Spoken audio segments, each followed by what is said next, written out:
Estás sintonizando. Frecuencia 404. Atlas, bienvenido a una transmisión desde un plano lejano, con historias que no quieren que sepas. Nos encontramos interceptando una transmisión. El problema de los archivos peligrosos no es que aparezcan, es que siempre reaparecen. Uno imagina el secreto como algo enterrado, sellado, perdido para siempre bajo capas de polvo, burocracia y décadas suficientes para que la memoria colectiva haga el resto. Pero el verdadero comportamiento de ciertos documentos no se parece al de una tumba. Se parece más al de una herida mal cerrada. Puede cubrirse, puede endurecerse en la superficie, puede dejar de sangrar un tiempo. Pero debajo sigue habiendo tejido vivo, sigue habiendo presión. Y tarde o temprano algo la abre otra vez. Eso fue lo que ocurrió con la cinta de KTRX. No inmediatamente. No la semana siguiente. No el mes después de aquella transmisión imposible. Al menos, no de la forma obvia. Lo que pude reconstruir años más tarde, cruzando recortes locales, registros laborales incompletos, reclamaciones de seguro, papeles de propiedad, una demanda menor por equipos desaparecidos y 2 testimonios de personas que nunca debieron coincidir en un mismo relato, es que la madrugada de la emisión fue seguida por un vacío administrativo casi perfecto. La estación no publicó disculpa. No hubo comunicado. No apareció ninguna nota en prensa sobre una interrupción anómala, ni sobre la desaparición de un conductor, ni sobre disturbios en el edificio. Y eso, en pueblos pequeños o cadenas locales, ya es de por sí sospechoso. Cuando algo se rompe, alguien comenta. Cuando alguien falta, alguien pregunta. Cuando una figura reconocible deja de aparecer en su horario, hay llamadas, reclamos, curiosidad. Con KTRX ocurrió lo contrario. Como si la estación hubiese decidido, por reflejo o por presión externa, que la supervivencia dependía de fingir que aquella noche jamás existió. Pero el silencio absoluto también deja marcas. La primera la encontré en una hoja de reemplazo de programación, 2 días después de la fecha de emisión. No nombra a Halpern, no da razones. Solo modifica la parrilla nocturna con una frase seca.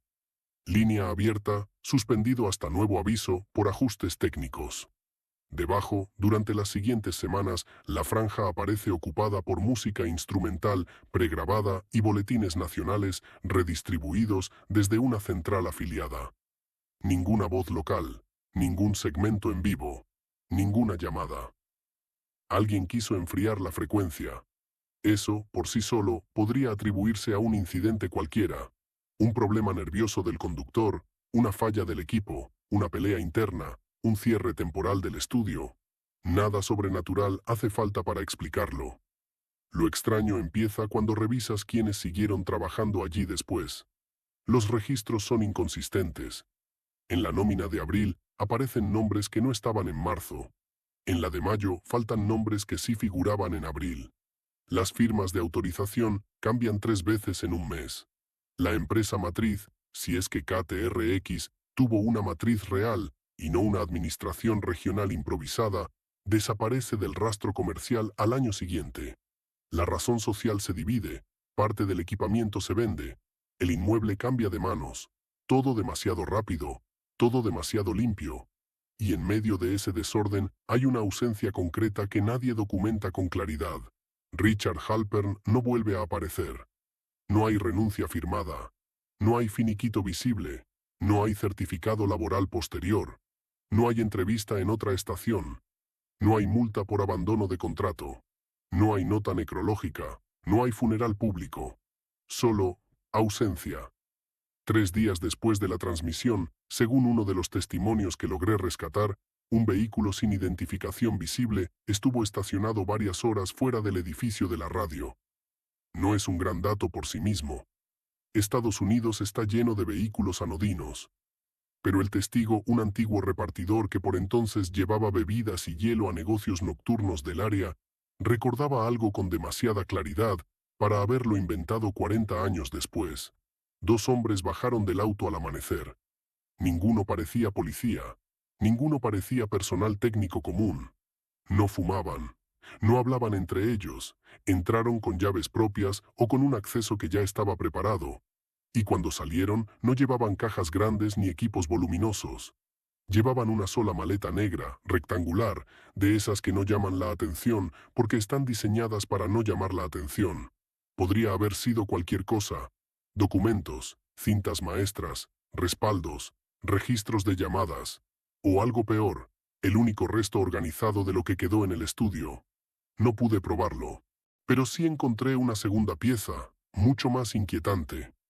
Una mujer llamada Evelyn Moore, que trabajó como administrativa temporal en una oficina contable que absorbió parte del cierre de KTRX al año siguiente, dejó un testimonio informal grabado en cassette doméstico a principios de los 90. No estaba hablando de conspiraciones, ni de extraterrestres, ni de nada por el estilo. Era el tipo de grabación que alguien hace para otra persona, casi como una confidencia, con la intención vaga de que algún día sirva para aclarar una incomodidad persistente. En esa cinta, Moore menciona que una mañana recibió 3 cajas de archivo provenientes de la radio, destinadas a inventario residual. 2 contenían papeles comunes, contratos, recibos, listas de mantenimiento. La tercera, sin etiqueta externa, traía cintas magnéticas. No muchas, 12 o 13. Todas con numeración interna -1. La que no estaba numerada llevaba escrito a mano: no reemitir. Hasta ahí, todo coincide con lo que encontré años después. Lo que vuelve importante el testimonio es otra cosa. Evelyn dice que aquella caja había sido abierta y cerrada varias veces antes de llegar a su escritorio. No por deterioro, sino por manipulación reciente. Y dice algo más. Juró haber oído una voz salir de una de las cintas mientras aún estaba en la caja y ningún reproductor estaba encendido. Cuando contaba eso, su tono no era teatral, era avergonzado, como el de una mujer razonable que detesta sonar ridícula. Decía que no distinguió las palabras, solo reconoció el timbre, la voz de un hombre hablando bajito, como probando el volumen. Y después una pregunta. No recordaba la frase completa, solo el final. ¿Abierto? Cuando oí esa parte por primera vez, sentí un frío instantáneo en el pecho. Porque yo ya conocía esa palabra. Ya la había oído al comienzo de la cinta maestra, antes del inicio oficial de la transmisión. ¿Ya está abierto? De pronto la anomalía dejaba de parecer un accidente único. Empezaba a parecer una condición persistente, algo que no se activaba solo al reproducirse, sino que podía quedar latente en el soporte, esperando configuración adecuada, contexto, estructura o simplemente atención suficiente. Años más tarde apareció el tercer testimonio, y ese, honestamente, es el que más me cuesta racionalizar. Provino de un ex técnico de mantenimiento que había trabajado en la remodelación del edificio de KTRX cuando el inmueble ya iba en declive y parte de la instalación se convertiría en oficinas menores y depósito. Era un hombre práctico, sin interés en historias raras. Lo que le llamaba la atención no era la radio, sino un cuarto específico del edificio, el antiguo estudio principal. Según él, la habitación había sido parcialmente desmontada antes de que su equipo entrara. Consola retirada. Cableado arrancado en parte. Vidrios sustituidos. Paneles de absorción levantados. Lo normal en una remodelación. Pero había algo que nadie tocó. La puerta. No porque estuviera trabada, porque no cerraba bien. Y aún así, nadie quería trabajar adentro más de lo necesario. Cuando le preguntaron por qué, en una conversación casual, uno de los obreros dijo una frase que el técnico recordaría años después, sin entender del todo por qué se le había quedado tan grabada. Ese cuarto devuelve las cosas un segundo tarde. Al principio lo tomaron como una forma tonta de describir el eco. Pero no era eco. El técnico hizo una prueba por curiosidad. Dio una palmada dentro del estudio. No oyó rebote raro. Lo raro fue el reflejo en el vidrio lateral. Su mano volvió a bajar, y un segundo después, su reflejo terminó la palmada. Esa escena aparece en el testimonio con la torpeza sincera de alguien que no tiene lenguaje para exagerar ni para embellecer. Ni siquiera afirma estar seguro de lo que vio. Solo dice que dejó de trabajar adentro, que pidió cambio de área, y que desde entonces no soporta verse en ventanas oscuras cuando está cansado, No volvió a entrar. Nadie pareció reprochárselo. Como si en aquel edificio ciertos miedos ya circularan sin necesidad de nombrarse. Durante mucho tiempo pensé que el estudio había sido el foco, el lugar donde la transmisión terminó de desorganizar a Halpern, el espacio físico donde algo dejó de ser solo audio para fijarse sobre superficies, reflejos y continuidad de voz. Ahora creo que esa idea es demasiado humana, demasiado arquitectónica. El estudio no era el foco, era una intersección. La cosa, o el proceso, o la presencia no necesitaba quedarse en el edificio como un fantasma de película de terror. Necesitaba algo más abstracto y más moderno. Persistencia en patrones repetibles. Una grabación. Una voz archivada. Un fragmento de continuidad suficientemente organizado como para sobrevivir a su emisor. Eso explicaría por qué la cinta siguió volviendo de mano en mano durante años. No de forma pública. No como leyenda urbana masiva. Siempre en círculos pequeños. Archivistas. Coleccionistas de material perdido. Ex técnicos. Investigadores de radio nocturna. Ex empleados federales con acceso indebido a lotes mal clasificados. Gente como yo, en otras palabras. Personas incapaces de dejar un archivo cerrado si sospechan que dentro hay algo que no encaja. Y cada vez que reaparecía, dejaba una estela menor. Nunca una catástrofe abierta. Nunca titulares. Solo pequeñas anomalías humanas alrededor del soporte. Personas que decían haber oído su nombre en fragmentos de ruido. Duplicaciones de voz en pruebas de limpieza digital. Menciones a un presentador que no figuraba en catálogos públicos. Ficheros de audio donde aparecía una frase extra al inicio si se rebobinaba varias veces. Sueños repetidos con pasillos que descendían demasiado. Y sobre todo, una tendencia estadística ridícula pero constante. Quienes trabajaban demasiado tiempo con la cinta terminaban haciendo lo mismo. Intentaban explicarla mejor. Intentaban ordenarla. Intentaban producir una versión más clara. Eso fue lo que casi me pasó a mí. No me gusta hablar en primera persona dentro de los archivos. Prefiero que el documento respire solo. Pero en algún punto se vuelve deshonesto fingir distancia completa.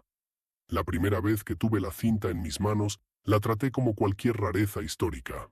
Grabación analógica con contenido potencialmente censurado, quizá una mezcla de radio local, paranoia ochentera y contaminación posterior por mitología conspirativa.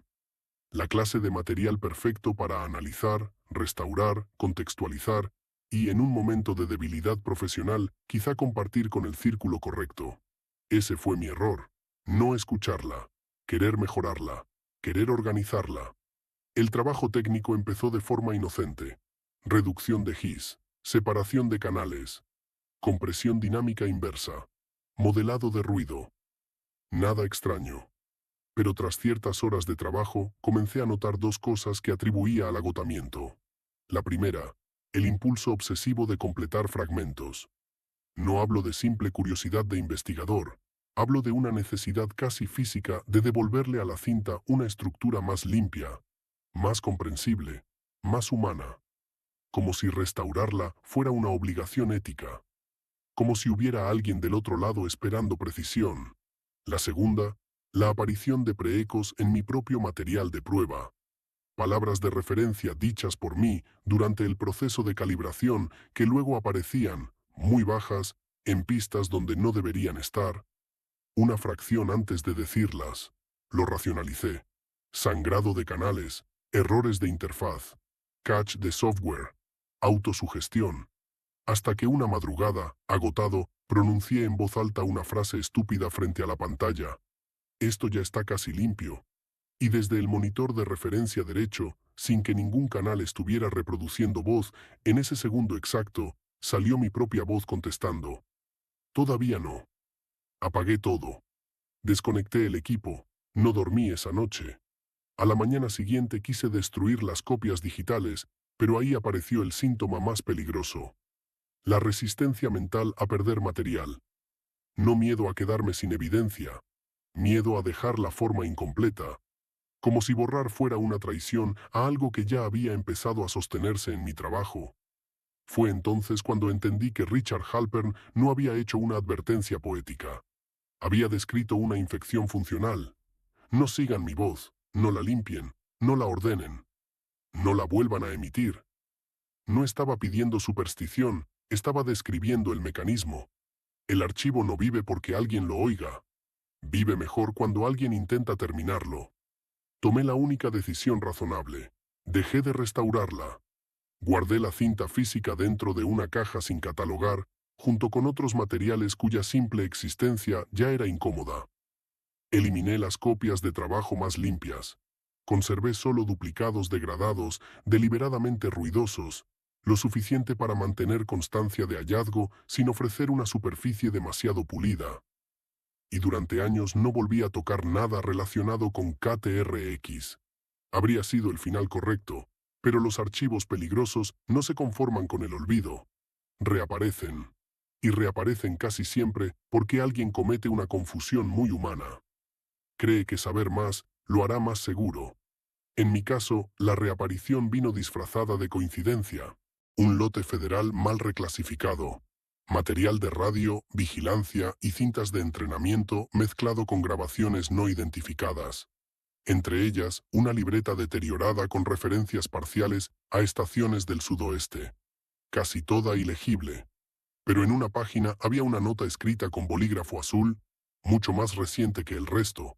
Decía: KTRX / Halpern / no usar espejo / ruido blanco, funciona / verificar subnivel / Schneider, dijo solo una parte.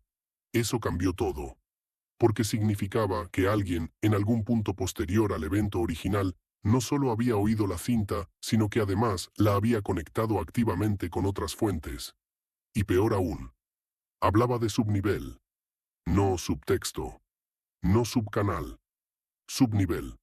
Una palabra que Thomas había insinuado varias veces al hablar de las capas bajo tierra, de sistemas profundos, de accesos que no coincidían con mapas.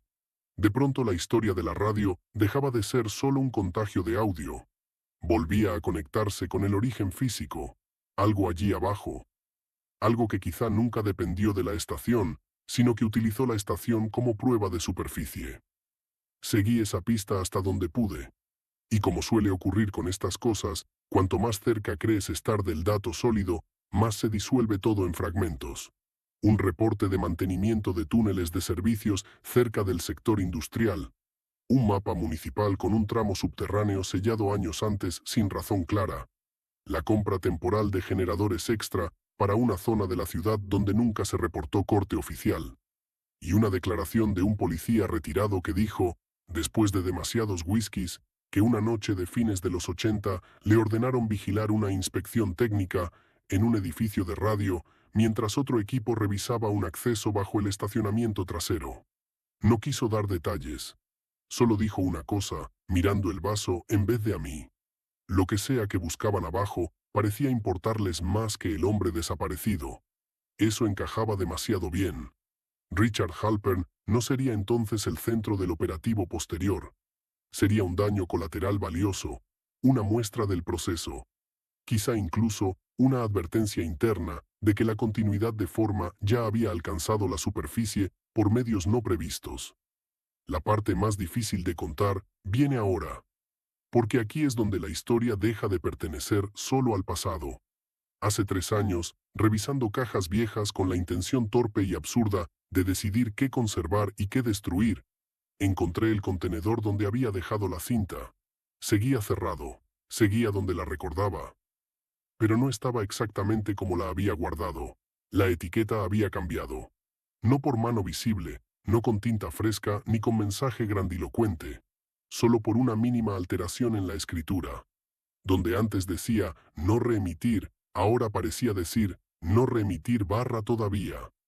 Durante varios minutos intenté convencerme de que siempre había estado así. Que mi memoria se había llenado de adornos con los años. Que simplemente había pasado por alto la segunda palabra. Semiborrada, inclinada, apenas visible. Luego revisé una fotografía antigua del hallazgo inicial. No estaba. La palabra todavía no existía entonces. No tengo explicación satisfactoria. Y no te voy a mentir inventando una. Solo puedo decir lo que hice. No abrí la caja. No reproduje la cinta. No busqué una validación más. Tomé el contenedor, lo llevé a un depósito que ya no me pertenece formalmente, y lo dejé en una sección donde nadie catalogará nada, a menos que tenga razones legales para hacerlo. Después salí, cerré, y no volví durante casi un año. Quise creer que eso bastaba. Quise creer que el ruido, el abandono y la falta de estructura harían lo suyo. Hasta que empezaron los mensajes. Nada espectacular, ninguna amenaza, ningún sobre sin remitente. Solo correos de gente que no se conoce entre sí, preguntando versiones distintas de la misma cosa. Un archivista de Arizona, preguntando si yo sabía algo de una estación en Nevada, donde las grabaciones parecen responder antes. Un estudiante de medios sonoros, pidiendo opinión sobre una cinta donde el locutor parece continuar aún cuando el equipo deja de registrar señal útil. Un coleccionista de radio pirata, describiendo, sin haber oído nunca la historia completa, un rumor sobre una emisión que no conviene limpiar demasiado. Y el peor de todos, hace apenas meses. Un mensaje de voz de un número desconocido, sin datos útiles, dejado a las 2:17 de la mañana. No dura más de 6 segundos. Al principio solo parece ruido ambiente. Luego se oye una respiración. Y una voz masculina, cansada, grave, perfectamente serena que dice, «Buenas noches». Pausa. Si estás escuchando esto, probablemente no deberías. Es la apertura de Halpern. Exacta. No tomada de ninguna copia pública, porque no existe ninguna pública con ese nivel de limpieza. No una imitación amateur. Su voz. O algo que ya aprendió a sostenerla mejor de lo que yo estaría dispuesto a aceptar. No respondí. Borré el mensaje del dispositivo. Y aún así, algunas noches, antes de dormir, tengo la sensación insoportable de que no lo borré del todo. De que una parte de esa estructura ya no depende de soportes magnéticos, ni de líneas telefónicas, ni de estaciones perdidas en el desierto. De que fue pasando, como dijo Thomas, de puente en puente, de soporte en soporte, de voz en voz, esperando siempre la misma colaboración involuntaria, que alguien quiera entenderla lo suficiente como para terminar de organizarla. Por eso, este archivo existe solo en el estado en que lo encontraste. Fragmentado, incompleto, ruidoso, lleno de bordes opacos. No por incapacidad, por defensa. Si alguna vez te preguntas por qué faltan partes, por qué ciertas transcripciones se contradicen, por qué algunos nombres aparecen cortados y otros sustituidos, por qué determinadas secciones están escritas como si quien las redactó hubiera elegido deliberadamente no mirar demasiado de cerca. Esa es la razón. No todo documento incompleto está mal conservado. Algunos están exactamente tan completos como se atreven a estar. Lo único que queda por decir sobre Richard Halpern es esto. Nunca encontré su cuerpo. Nunca encontré un acta de defunción confiable. Nunca encontré una fotografía posterior a 1987 que pudiera identificar sin reservas como él. Pero sí encontré, en un archivo menor de una estación comunitaria de Utah, una cinta de prueba fechada en 1991, donde un hombre ajusta niveles para un programa religioso local. La voz dura menos de 10 segundos. Solo dice 1, 2, 1, 2, prueba de retorno. Y al fondo, casi tapado por ruido de sala, aparece un susurro apenas audible. No sé si es real. No sé si es contaminación. No sé si ya estoy demasiado cerca de esta historia para confiar del todo en mi oído. Pero cada vez que lo escucho, entiendo lo mismo. Parece decir, no abras, no abran. No dirigido a una audiencia general, a una sola persona, como si alguna parte de él, donde sea que haya quedado, siguiera todavía intentando impedir que alguien complete el siguiente tramo. Y ahora entiendes por qué la caja estaba mal archivada, por qué nadie quiso clasificar del todo la cinta, por qué ciertas historias sobreviven no porque se cuenten bien, sino porque se cuentan a medias, y por qué, en algunos casos, el silencio no es censura, es contención. Pero hay una última cosa, una cosa pequeña, ridícula incluso, y justamente por eso, me parece la peor. Cada vez que terminé de redactar un resumen o informe sobre el caso Halpern, sin importar el formato, la fecha ni el equipo en que lo hiciera, terminé encontrando el mismo error en el texto final. Siempre el mismo. Una palabra añadida donde no la escribí conscientemente. A veces al inicio, a veces al final, a veces perdida entre notas, solo una. Aquí. No sé si es un fallo mío. No sé si es su gestión. No sé si el caso ya me tomó más de lo que quiero admitir. Solo sé que después de la tercera vez dejé de corregirlo. Y desde entonces, cuando cierro cualquier archivo relacionado con KTRX, reviso 2 veces la pantalla antes de apagarla. Porque durante una fracción de segundo, cuando el fondo queda negro, a veces mi reflejo tarda un poco más en irse. Hay una etapa en toda investigación donde el objeto estudiado deja de ser el centro del problema. No porque pierda importancia, sino porque empieza a alterar la forma en que el investigador organiza todo lo demás. Horarios, sueño, notas, relaciones entre hechos distantes, pequeñas decisiones cotidianas. La gente cree que la obsesión se parece a una llama. Intensa, visible, dramática. No, la obsesión verdadera se parece más a una humedad negra filtrándose detrás de una pared. Al principio no la ves, solo hueles algo raro. Notas una mancha en una esquina, luego otra. Después un sector de la pintura se abomba apenas, y cuando por fin abres, ya no se trata de una mancha. La estructura entera lleva tiempo pudriéndose desde dentro. Eso fue lo que me ocurrió tras la reaparición de la palabra «todavía» en la etiqueta de la caja. No volví a abrir la cinta. Eso sigue siendo cierto. Pero empecé a abrir todo lo demás.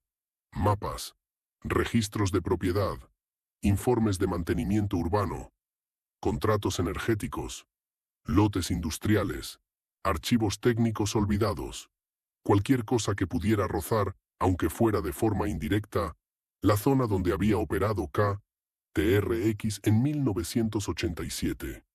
Ya no estaba persiguiendo solo una transmisión. Quería saber si Thomas había dicho la verdad sobre una red bajo tierra. Y lo peor es que, cuanto más avanzaba, más claro se volvía que la radio nunca fue un evento aislado. Fue una fuga. Nevada está llena de huecos. Eso no debería sorprender a nadie. Minas abandonadas, túneles de servicio, pozos de ventilación, refugios militares, tramos de infraestructura civil rehechos 3 o 4 veces sin una documentación coherente. Si buscas lo suficiente, cualquier zona del desierto empieza a parecer un queso seco agujereado por décadas de extracción, ensayo, ocultamiento y simple improvisación humana. Ese fue el primer error de mi investigación. Creer que las anomalías subterráneas de la zona podían explicarse por acumulación histórica. La mayoría, sí, pero no todas. Había sectores donde los planos se volvían extrañamente pobres justo cuando uno esperaba más detalle. Tramos enteros con referencias genéricas en vez de especificaciones. Accesos clausurados sin informe fotográfico adjunto. Cambios de contratista demasiado frecuentes. Obras adjudicadas por etapas que no cerraban entre sí, ni en profundidad ni en metraje. En papel, nada de eso bastaba para sostener una teoría. Junto, era otra cosa. Empecé a montar una cronología de modificaciones urbanas y técnicas alrededor del edificio de KTRX y de un radio aproximado de 8 manzanas. No buscaba misterio, buscaba patrones burocráticos, cosas aburridas. La clase de datos que casi nunca mienten porque nadie espera que resulten interesantes. Y ahí apareció la primera coincidencia seria. 3 años antes de la transmisión de Halpern, una empresa subcontratada para revisión de ductos de servicios y drenaje profundo había solicitado permisos nocturnos inusuales para operar cerca del estacionamiento trasero del edificio. Nada excesivamente raro. Lo raro fue la duración. 4 noches declaradas, 11 noches efectivas según consumo eléctrico del sector. Lo más raro aún fue el cierre del expediente. No figuraba obra concluida. Solo una nota breve. Intervención suspendida. Profundidad no segura. Derivado a autoridad superior. Sin firma legible. Sin informe geológico adjunto. Sin continuación visible. No era una prueba. pero bastó para que la frase de Thomas, "ya estaban ahí", empezara a sentirse menos como delirio radial y más como un recuerdo mal defendido. Seguí excavando en papel. Aparecieron referencias cruzadas a inspecciones no programadas de generadores auxiliares. Luego, reposiciones de cable de tierra sin constancia del incidente original. Después, un pedido de paneles de aislamiento acústico para el estudio principal de KTRX en una cantidad superior a la necesaria para una remodelación ordinaria. Eso me detuvo un buen rato. ¿Por qué aislar más un estudio ya funcional? Una razón podría ser técnica. Otra, no. Si el edificio había comenzado a devolver sonidos fuera de tiempo, si ciertas frecuencias persistían en el aire, si algún técnico había detectado resonancias imposibles de eliminar con configuración normal, cubrir superficies no habría sido una mejora estética. Habría sido contención. Fue en esa etapa cuando empecé a soñar con pasillos. No digo esto como recurso, lo digo porque me ocurrió, y no me gusta admitirlo. Durante meses, cada vez que trabajaba demasiado tiempo sobre el caso, terminaba teniendo sueños con corredores que no estaban hechos para mí. No eran pesadillas en el sentido clásico. No había persecución clara. No había monstruos. No había sobresaltos. Eran peores precisamente por eso. En el sueño siempre comenzaba ya dentro del lugar. Nunca veía entrada. Nunca bajaba. Simplemente ya estaba allí. Corredores amplios, demasiado lisos, con paredes oscuras que absorbían la luz de una manera extraña. A veces había marcas en las superficies, curvaturas repetidas, relieves que no lograba mirar de frente, porque en cuanto intentaba enfocarlos, me despertaba con dolor de mandíbula y una presión insoportable en los oídos. Lo más perturbador era la dirección. En esos sueños no descendía, al menos no de la forma que un cuerpo humano reconocería. Sin embargo, sabía con una certeza total que cada paso me llevaba más abajo, como si abajo no fuera una orientación física, sino un estado creciente de distancia respecto a la superficie, a la claridad, a las reglas del mundo donde las cosas tienen arriba y abajo de forma estable. A veces, al fondo del corredor, había una puerta abierta. Nunca veía qué había detrás. Nunca llegaba. Siempre despertaba antes. Pero empecé a notar algo peor. Al despertar, durante 1 o 2 segundos, no sabía si la habitación donde estaba era realmente mi habitación o una versión tardía de ella. El reflejo del armario, la oscuridad de la ventana, el marco de la puerta del pasillo, todo parecía llegar un poco después, como en el estudio de KTRX, como en el testimonio del obrero.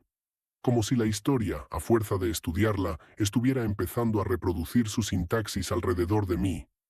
Dejé de dormir con superficies reflectantes cerca. Ridículo, infantil.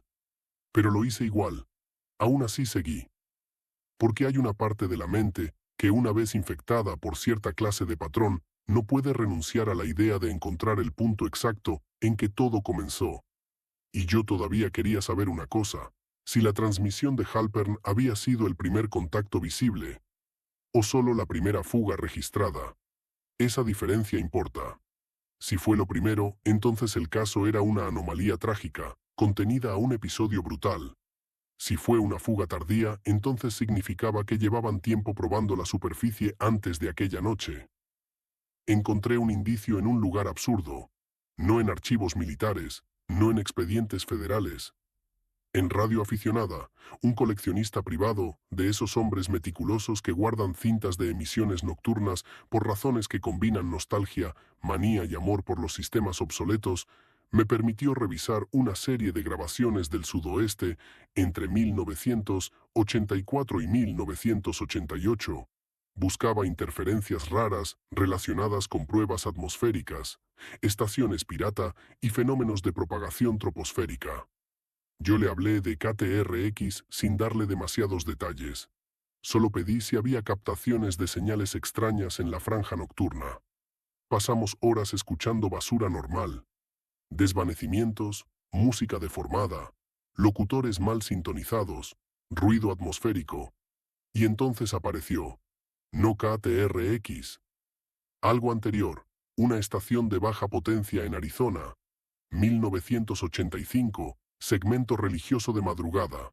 La calidad era pésima, y sin el contexto adecuado, cualquiera lo habría descartado como una falla.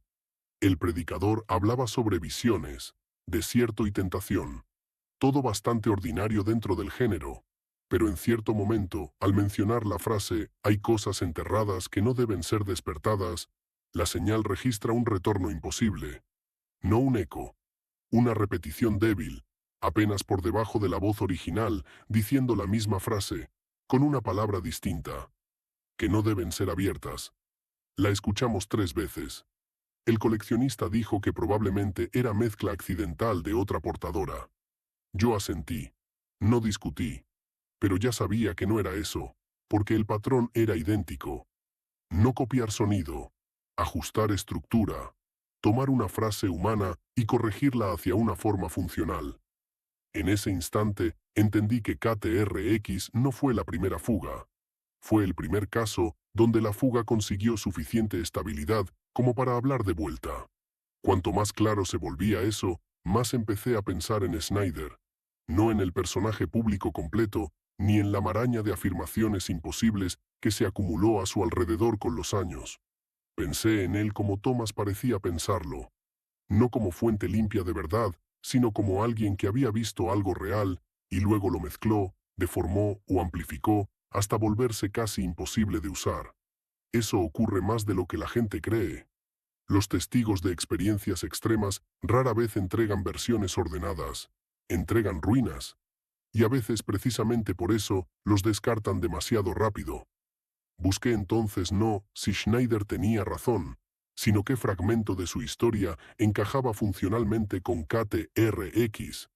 Y encontré uno. No una ubicación específica, no una batalla subterránea, no un detalle tecnológico espectacular. Una idea mucho más simple y por eso mismo más creíble dentro de esta lógica. Que ciertos niveles no eran operados por humanos, sino negociados por humanos. Eso cambiaba todo. Si Thomas había trabajado en accesos, con puertas y presión, no estaba construyendo desde cero. Estaba acondicionando puntos de encuentro. Si hubo personal de enlace, protocolos ya preparados y respuesta institucional inmediata tras el incidente, entonces el contacto no había sido accidental. Era estructural, sistemático, suficientemente estable como para generar reglas internas, y si eso era cierto, la transmisión de Halpern no fue simplemente algo subió. Fue algo usó un mecanismo ya anticipado, como si el riesgo de transferencia por voz, patrón o señal hubiese existido desde antes, aunque no en esa escala. La radio, entonces, no habría sido un invento moderno absorbido por una entidad antigua. Habría sido, desde cierto punto de vista, el siguiente corredor natural, del túnel físico al túnel de frecuencia, de la compuerta metálica a la estructura del lenguaje. Estas ideas me estaban volviendo menos sano. Lo noté cuando empecé a redactar esquemas y, sin querer, repetía la misma forma geométrica una y otra vez. No era un dibujo consciente, solo la tendencia automática a trazar algo parecido a una grieta vertical rodeada por curvas concéntricas. La misma imagen reaparecía en márgenes, servilletas, carpetas, incluso cuando hablaba por teléfono y garabateaba sin prestar atención. Una vez encontré esa forma dibujada 3 veces en una página donde solo había anotado cifras de consumo eléctrico municipal. La rompí. La quemé después. No porque crea que un dibujo en sí convoque nada, sino porque empecé a sospechar algo peor. Que incluso ciertas abstracciones espontáneas podían formar parte del mismo impulso de organización. No era superstición. Era disciplina defensiva. Una vez aceptas que el patrón busca sostenerse, dejas de regalarle superficies. Por esa época apareció el nombre de Miller otra vez. El técnico a quien Halpern había gritado en la transmisión. Hasta entonces era poco más que una sílaba perdida en el caos del estudio. Pero revisando documentación menor de empleo local, encontré un posible candidato. Daniel K. Miller, operador técnico intermitente en KTRX entre 1986 y 1987. No duró mucho. Después del cierre parcial de la estación, desaparece de registros del rubro. Nada extraordinario. mucha gente rota de empleo en empleo. Pero hubo un dato mínimo que me obligó a seguirlo. Una reclamación médica asociada a su nombre semanas después de la transmisión. No especifica diagnóstico completo. Solo síntomas iniciales. Insomnio severo. Episodios disociativos. Sensación de retardo visual en reflejos. Ansiedad al escuchar grabaciones de voz propia. Leí esa última línea 3 veces. No se mencionaba KTRX. No se mencionaba radio. Pero la combinación era demasiado precisa para ignorarla. Seguí el rastro hasta donde pude y conseguí, no sin esfuerzo, hablar con una mujer que había sido pareja suya por un periodo corto a finales de los 80. No le conté nada sobrenatural. Solo le pregunté por un hombre que trabajó en radio y luego se aisló mucho. Me dijo algo muy sencillo. Que Daniel dejó de soportar los espejos, los cubría, todos. Baño, armario, coche. No por vanidad ni por paranoia de cámaras, porque aseguraba que, cuando estaba muy cansado, su reflejo practicaba expresiones. No siempre, solo a veces. Como si ensayara parecer él. No duró mucho esa relación. Ella se fue. Y años después supo, por otra persona, que Miller había terminado internado durante un tiempo breve tras intentar destruir varios equipos de audio en una tienda donde trabajaba. Nunca encontré testimonio directo suyo, pero encontré algo que casi preferiría no haber hallado. Una cinta de prueba sin catalogar del mismo periodo, probablemente usada para calibrar niveles en cabina. La voz del operador dice números, tonos, referencias básicas. En teoría no tendría nada interesante. A mitad del registro, Daniel Miller dice, canal izquierdo, limpio. Canal derecho, limpio. Retorno. Pausa. Luego más bajo. No me copies. Y se hace silencio. Nadie responde. Pero 8 segundos después, muy al fondo, una voz casi idéntica a la suya murmura. Todavía no. Apagué la reproducción ahí mismo. No necesitaba más. Eso confirmaba una intuición horrible. Richard Halpern no fue el único expuesto esa noche. Solo fue la superficie principal. Miller, en cabina o en la sala técnica, también escuchó suficiente como para quedar tocado por el patrón. Eso explicaría el vacío extraño en el estudio. Nadie vino. Nadie cortó. Tal vez porque del otro lado del vidrio, el técnico ya estaba lidiando con una versión más pequeña del mismo problema. O peor, tal vez fue el primero en ver a Halpern responderse desde el reflejo. Esa posibilidad me llevó a reconstruir el estudio. No físicamente. En papel. Plano aproximado. Posición de consola. Vidrio de cabina. Puerta principal. Acceso secundario. Línea telefónica. Posible ubicación de Miller. Quería entender algo muy concreto. Cómo se habría expandido la presencia desde la línea al espacio. Y ahí apareció una idea que me sigue pareciendo terrible por su sencillez. No lo hizo desde la línea. Lo hizo desde la repetición. Piensa en ello. Una llamada entra. Un locutor formula preguntas. Un técnico escucha por retorno. La cabina devuelve audio con un leve desfase.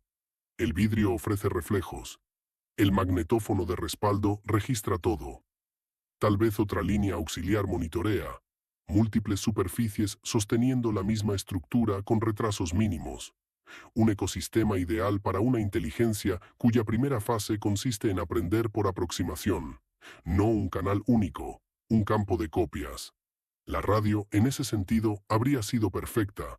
No solo porque transmite, porque repite, porque monitoriza, porque crea dobles funcionales de una voz para control, retorno, grabación y difusión. Si Thomas llevaba consigo una forma inestable, capaz de usar patrón humano como puente, el estudio fue algo así como una incubadora. Y Richard Halpern, con su oficio, su curiosidad y su necesidad natural de sostener el hilo narrativo, hizo el resto. No lo digo para culparlo. Lo digo porque comprender ese mecanismo fue lo que me hizo abandonar definitivamente la idea de restaurar nada. No estaba estudiando una simple presencia. Estaba estudiando un comportamiento adaptativo. Y eso cambia la regla central de cualquier archivo. Con algunos materiales, ver más aclara. Con otros, ver más alimenta. No sé en qué momento exacto empecé a sentir que el caso me observaba de vuelta. Suena pretencioso decirlo así. Y sin embargo, es la descripción más honesta que tengo. No me refiero a ruidos en casa ni a sombras en el pasillo. Nada de eso. Me refiero a una sensación más precisa, la de que cada vez que yo alcanzaba una conclusión correcta, la presión interna disminuía un poco. Como si algo del otro lado de la historia aprobara la dirección del pensamiento. Eso es lo que me asustó de verdad. Porque el miedo normal aleja. Eso, en cambio, recompensaba. Llegaba a un enlace nuevo entre KTRX, los subniveles y la lógica de imitación. Y por unas horas me sentía extrañamente menos cansado, menos tenso. Como si por fin estuviera organizando bien el material. Ese alivio no era señal de progreso, era señal de contagio. Lo entendí una noche mientras revisaba notas viejas sobre la frase final de Halpern. Si vuelvo a sonar humano, no abran. La había interpretado siempre de forma literal. No abrir puertas, archivos, vías de acceso. De pronto entendí otra lectura. No abran interpretación. No abran continuidad. No abran la tentación de terminar lo que quedó deliberadamente incompleto. Y fue ahí cuando vi el error más grave de todos. Llevaba meses intentando cerrar el caso, darle arquitectura final, volverlo comprensible. Exactamente lo que la entidad parecía necesitar en cada etapa para afianzarse. No bastaba con no reproducir la cinta. Tampoco bastaba con no limpiar el audio. Había otra superficie peligrosa, el relato bien armado. Una versión total. Un archivo definitivo. Eso sería quizá la forma más refinada de reemisión. No sonora. Narrativa. Y en ese instante, comprendí por qué tantos testimonios alrededor de KTRX llegaban fragmentados, torpes, contradictorios o a medias. Tal vez no era solo miedo. Tal vez algunos sobrevivientes habían entendido que la incoherencia parcial era una defensa, que dejar bordes rotos impedía continuidad completa. Por eso esta parte existe como existe. Y por eso, si sigues notando que ciertos tramos del caso se rozan sin cerrar del todo, no es descuido. Es cálculo. El mismo motivo por el que no estoy describiendo con precisión algunas formas del subnivel. El mismo motivo por el que no detallo demasiado las marcas en las paredes, ni reconstruyo palabra por palabra ciertos susurros de fondo, ni intento unificar todas las versiones de Halpern, Thomas, Miller y la estación en una línea cerrada. Porque sospecho que la forma final es peligrosa, y porque ya vi suficientes indicios de que el caso no necesita ser creído para operar, solo necesita ser sostenido. Aún así, quedó una pieza que no pude evitar seguir. Una pieza mínima.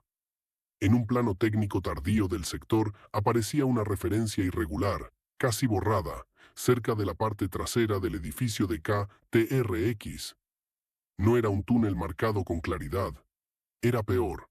Solo una anotación a lápiz, probablemente añadida sobre la copia y no sobre el original. Acceso secundario / no homologado / revisar eco. Las tres palabras me dejaron helado. No homologado. Revisar eco. Un lenguaje administrativo para algo que claramente había salido del control normal. Y debajo, apenas visible, otra nota aún más tenue. Puerta responde antes. Eso era imposible de confundir. Quien escribió esa nota había vivido una versión física del mismo fenómeno que Halpern experimentó en audio. La respuesta anticipada. Reconocimiento. Continuidad iniciándose antes del acto humano completo. No seguí esa pista hasta el terreno. No seguí esa pista hasta el terreno. No fui. Y te lo digo con absoluta honestidad. No fui por miedo. No por cobardía abstracta, sino por cálculo. Había llegado lo bastante lejos como para entender que algunas investigaciones ya no distinguen con claridad entre descubrir un acceso y ofrecerse como superficie para él. Y yo ya había hecho suficiente. Lo único que conservo de esa etapa final es una hoja doblada 4 veces, guardada lejos del resto, donde escribí lo que entonces consideré las únicas conclusiones razonables del caso KTRX. La hoja no tiene fecha, no tiene título, solo 9 líneas. Las copio aquí porque siguen siendo, hasta hoy, lo único parecido a un protocolo que confío en dejar completo. 1. No limpiar la señal más allá de lo necesario para confirmar origen. 2. No reconstruir voces faltantes. 3. No responder a imitaciones en tiempo real o grabadas. 4. No verificar reflejos cuando exista desfase perceptible. 5. No describir estructuras del subnivel con precisión geométrica. 6. Ruido blanco, realimentación y saturación dificultan continuidad. 7. El patrón mejora con relato lineal sostenido. 8. La curiosidad técnica es uno de los vectores principales. 9. Si una puerta parece abierta antes de ser abierta, ya es tarde. No sé si esas 9 líneas sirven realmente para algo. No sé si provienen de observación válida o de una mente demasiado erosionada por años de rozar el mismo borde. Solo sé que desde que las escribí, no he vuelto a tener el sueño del corredor completo. Ahora el sueño termina antes, siempre en el mismo lugar, frente a una puerta entreabierta. Y del otro lado, sin que yo llegue a ver nada, una voz cansada, grave, conocida, casi humana, me pregunta con paciencia perfecta: ¿vas a ayudarme a terminar? Hay una frontera muy precisa entre sospechar que algo existe debajo de un lugar y aceptar que un lugar fue construido alrededor de ese algo. Durante mucho tiempo, quise mantener la estación KTRX del lado cómodo de esa frontera. Quise creer que el edificio, el estudio, la consola, la línea telefónica y toda la maquinaria de aquella transmisión habían sido simples herramientas desafortunadas, infraestructura humana contaminada por una presencia previa. Era una forma de conservar cierto orden moral en la historia. Primero estaba lo nuestro, luego vino lo otro. Primero el estudio, después la intrusión. Pero cuanto más avanzaba, menos sostenible se volvía esa secuencia. No. La radio no había sido solamente un escenario, había sido una adaptación. Y esa idea, más que cualquier criatura, más que cualquier reflejo tardío, más que cualquier voz aprendiendo a sostenerse en una frecuencia humana, fue lo que terminó de alterar mi comprensión del caso. Porque si un lugar se construye alrededor de una anomalía, ya no hablamos de accidente. Hablamos de continuidad deliberada.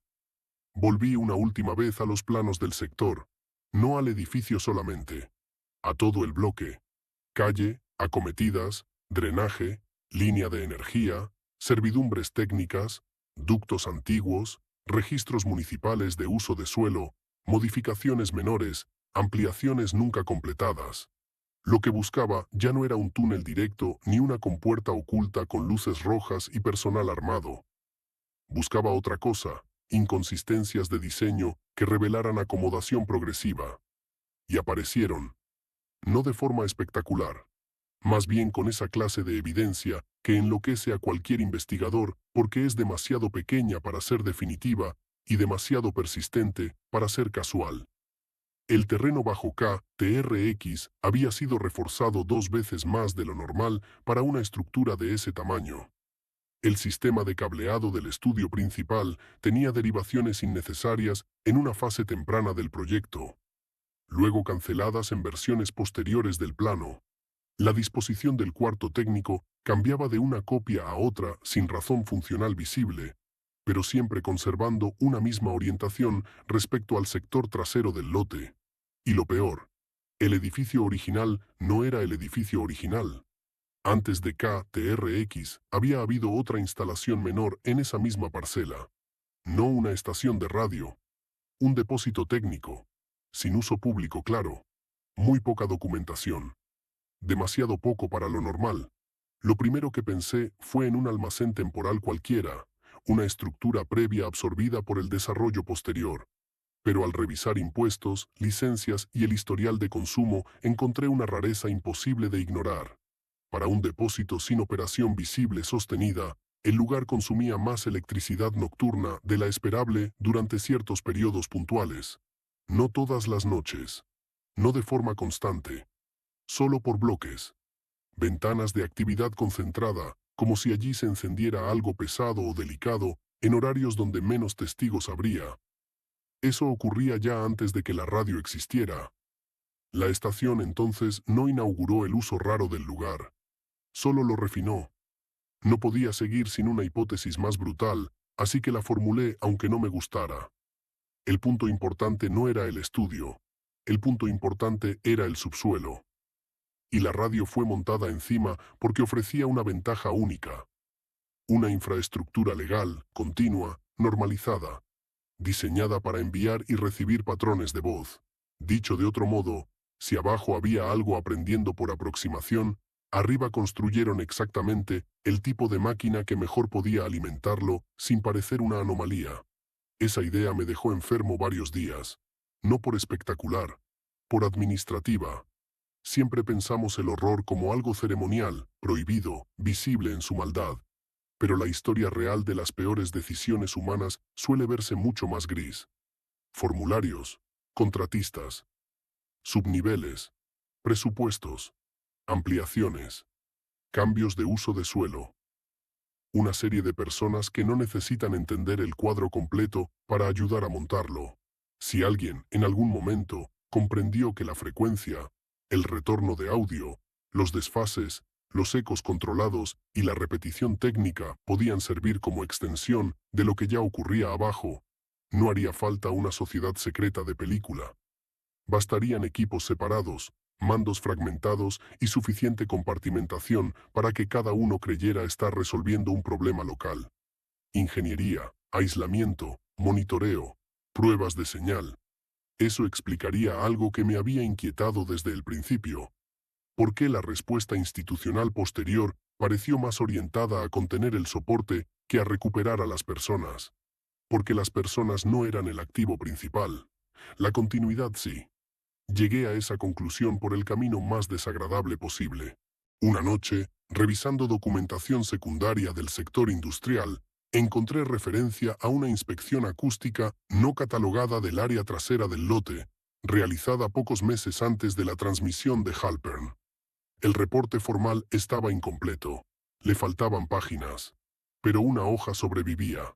No tenía encabezado oficial. Solo una tabla simple y varias observaciones manuscritas. Se mencionaban respuestas no lineales, latencia irregular, retorno previo a emisión completa y una nota final que casi rompí por reflejo al leerla. La cavidad no devuelve eco, corrige. Me quedé mirando esa frase durante mucho rato. No devuelve eco, corrige. Eso significaba que alguien había realizado pruebas de sonido allí abajo o cerca de allí abajo, y que ya había notado la diferencia esencial que Thomas había intentado explicar sin el vocabulario adecuado. No una repetición pasiva del sonido, no reverberación, no física simple, una alteración activa del patrón, una corrección, una respuesta organizada hacia una forma más útil. Esa palabra era todo, porque convierte el fenómeno entero en algo con intención estructural, no una rareza del entorno, no una condición geológica exótica, una inteligencia operando sobre señal. Y si eso ocurría en cavidad física, la radio era el paso lógico siguiente. La cavidad corregía. La transmisión estabilizaba. El estudio incubaba. Richard Halpern la abrió. Thomas la llevó hasta el borde. Y alguien antes que todos ellos ya había empezado a probar. Quise dejarlo ahí. De verdad quise. Pero entonces apareció la última pieza del subsuelo. No fue un plano completo, ni una foto, ni una confesión heroica de un sobreviviente. Fue una conversación mal recordada por un hombre demasiado viejo para inventarse algo tan específico. Lo encontré en una residencia pequeña al norte, recomendado por un contacto que había oído que quizá conocía el tema de la estación. No trabajó en KTRX, ni en radio, ni en gobierno de alto nivel. Había sido contratista eventual de mantenimiento industrial y durante un verano, parte de un equipo que recibió órdenes de sellar accesos de servicio en varios lotes problemáticos de la zona. Yo esperaba nada. A lo sumo un eco lejano. Lo que obtuve fue algo peor. La clase de testimonio que suena confuso solo porque la mente que lo guarda pasó décadas tratando de no volver a ordenarlo. No recordaba bien nombres, no recordaba fechas exactas. Sí recordaba sensaciones. Me dijo que una vez, en un predio que después, creo que terminó siendo de radio, los mandaron a rellenar un acceso subterráneo que no aparecía en los planos entregados al equipo. No era un pozo como los demás, no era una cámara de drenaje ordinaria, estaba demasiado seca, demasiado profunda. Y cuando lanzaban prueba de sonido para calcular la cavidad, la respuesta volvía rara. No tardía. Rara. Le pedí que explicara eso mejor. Tardó un buen rato. Luego dijo una frase que encajó demasiado bien con todo lo demás. No era como oír tu voz volver, era como oírla, ya acomodada abajo. A veces las personas más simples encuentran la descripción más exacta. Ya acomodada abajo. Eso era exactamente el caso Halpern, exactamente el caso Miller, exactamente la nota del reporte. Le pregunté si llegaron a sellar ese acceso. Me miró en silencio y luego dijo, lo cubrimos. Sellar es otra cosa. No volvió a usar la palabra sellar en toda la conversación. Solo cubrir. Como si incluso él entendiera, sin explicarlo en esos términos, que había una diferencia entre cerrar una entrada física y neutralizar la capacidad de algo para seguir operando a través del patrón que ya aprendió. Antes de irme, le hice una última pregunta. Si recordaba algo visual del acceso. Negó con la cabeza. Dijo que intentó no mirar mucho. Le pregunté por qué, y respondió, porque el capataz dijo que, si veíamos marcas, no las siguiéramos con la linterna. Ahí tuve que dejar de preguntar unos segundos, porque esa instrucción no pertenece al vocabulario ordinario de seguridad industrial. No sigas las marcas con la linterna. No, no toquen. No, no bajen. No sigan. Como si incluso iluminar secuencialmente ciertos trazos pudiera ayudar a completar algo. Como si mirar ya fuese una forma de traducción. A partir de ahí la idea del subsuelo dejó de ser una hipótesis marginal. Se volvió la raíz del caso, y con ella llegó una conclusión que todavía me parece la más peligrosa de todas. Lo que había bajo la estación no necesitaba subir entero. Solo necesitaba lograr continuidad suficiente en la superficie como para no depender ya de la profundidad. Thomas lo había entendido demasiado tarde. Por eso hablaba de puentes, por eso temía a la voz, por eso insistía en no describir, por eso la entidad misma hablaba de forma, continuidad, organización. No quería reemplazar el mundo humano con una invasión vulgar. Quería aprender el modo de persistir dentro de él. Y una vez que comprendes eso, la radio deja de ser un medio de comunicación. Se convierte en un órgano de adaptación. No pude evitar pensar entonces en cuántas veces, a lo largo de la historia, la humanidad construyó tecnologías que parecían diseñadas para una necesidad propia, cuando en realidad también resultaban idealmente compatibles con otra cosa que todavía no entendíamos. La escritura fija lenguaje, la grabación fija voz, la transmisión repite patrón a distancia, la reproducción masiva multiplica superficie, las redes digitales perfeccionan continuidad sin cuerpo. No digo que toda tecnología sea una puerta. Digo algo más inquietante. Que una inteligencia paciente, acostumbrada a aprender por aproximación, encontraría en nuestra evolución mediática una escalera natural. Cada nuevo medio sería menos una barrera que una mejora del puente. Y KTRX, en 1987, habría sido un punto intermedio. Todavía tosco. Todavía dependiente de soporte analógico, ecofísico, voces humanas presentes, reflejos cercanos. Pero suficiente para que una primera continuidad fuerte apareciera. Richard Halpern quizá no fue un caso aislado. Quizá fue un prototipo exitoso a medias. Por eso la frase «todavía en la caja» me parece tan insoportable. No suena a amenaza inmediata. Suena a cronograma. No reemitir. Todavía. Como si aquello que en 1987 aún requiriera ciertas condiciones hoy ya pudiera arreglárselas mucho mejor. No voy a mentirte, después de llegar a ese punto, dejé de investigar durante semanas, casi un mes completo. No por falta de material, por instinto de conservación. Volví a rutinas simples, trabajo ordinario, nada de cintas, nada de planos, nada de reflejos largos, nada de ruido analizado al amanecer. Y durante ese tiempo, pasó algo que al principio interpreté como recuperación. Desaparecieron los sueños. Bajó la presión en los oídos. Dejé de revisar 2 veces las pantallas apagadas. Volví a tolerar mi propia voz grabada sin esa incomodidad de fondo que ya empezaba a parecer crónica. Pensé que por fin me estaba saliendo del caso. Pensé mal. Porque la mejor adaptación de un patrón peligroso no siempre consiste en perseguirte. A veces consiste en esperarte donde sabes que vas a volver por tu cuenta. El regreso se produjo por una tontería. Una carpeta mal nombrada en un respaldo viejo. Nada heroico. Nada oscuro. Estaba ordenando archivos comunes cuando vi una subcarpeta cuyo nombre no reconocía. La abrí pensando que sería material mezclado de otro proyecto.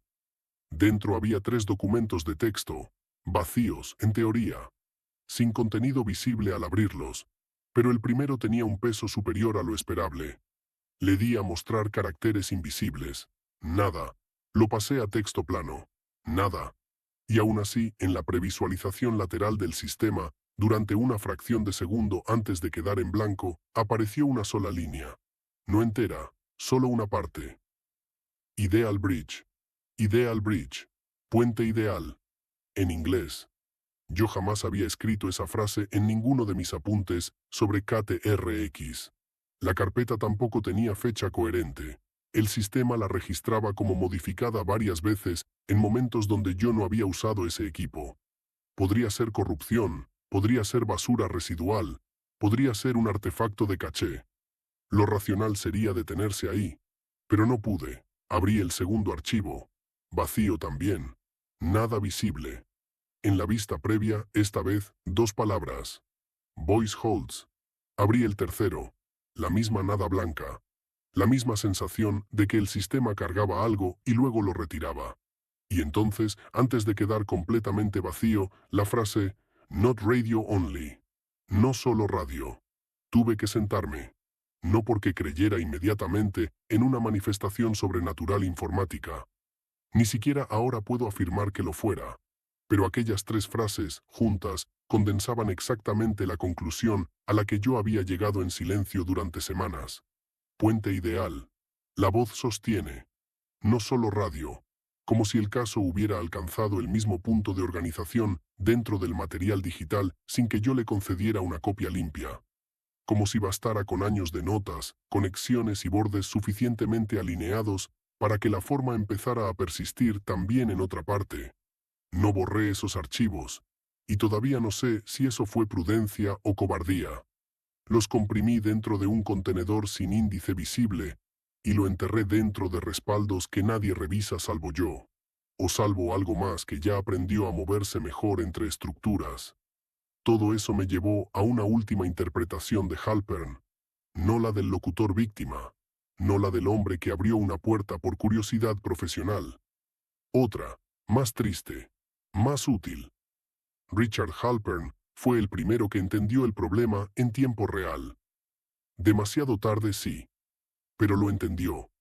Entendió que el lenguaje no era solo descripción, sino soporte, que la narración lineal alimentaba continuidad, que el ruido sin forma dañaba el proceso, que la imitación perfecta era derrota, no salvación, y que el horror real no consistía en oír algo no humano, sino en ayudarlo a sonar suficientemente humano como para dejar de notarlo. Por eso su última resistencia no fue rezar, ni huir, ni atacar. Fue sabotear la claridad. Ruido, distorsión, incompletitud, cortar la secuencia, evitar cierre. Eso en retrospectiva fue brillante, y quizá por eso algo de él siguió atrapado, porque alcanzó a romper la continuidad cuando ya era demasiado tarde para salir entero. Thomas quedó como fragmento, Halpern quedó como advertencia, Miller quedó como daño lateral, la estación quedó como superficie contaminada, y el subsuelo siguió siendo lo que siempre fue, no una guarida sino un lugar de aprendizaje. La peor pregunta, sin embargo, todavía quedaba pendiente, no qué había abajo, no exactamente, sino por qué parecía necesitar nuestra forma. Porque si algo puede imitar, corregir, organizar y persistir sin cuerpo estable en superficie, ¿qué gana al parecerse a nosotros? La respuesta que más temo es esta: no intenta parecérsenos por necesidad. Lo hace por eficiencia. Nuestra forma sirve, nuestra voz sirve, Nuestra identidad narrativa sirve. Somos buenos soportes porque vivimos organizándonos a nosotros mismos todo el tiempo. Relatamos quiénes somos, qué recordamos, qué sentimos, qué vimos.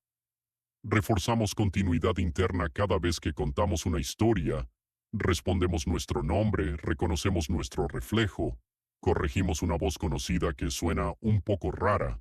En otras palabras, hacemos gratis buena parte del trabajo que esa inteligencia necesita para permanecer aquí.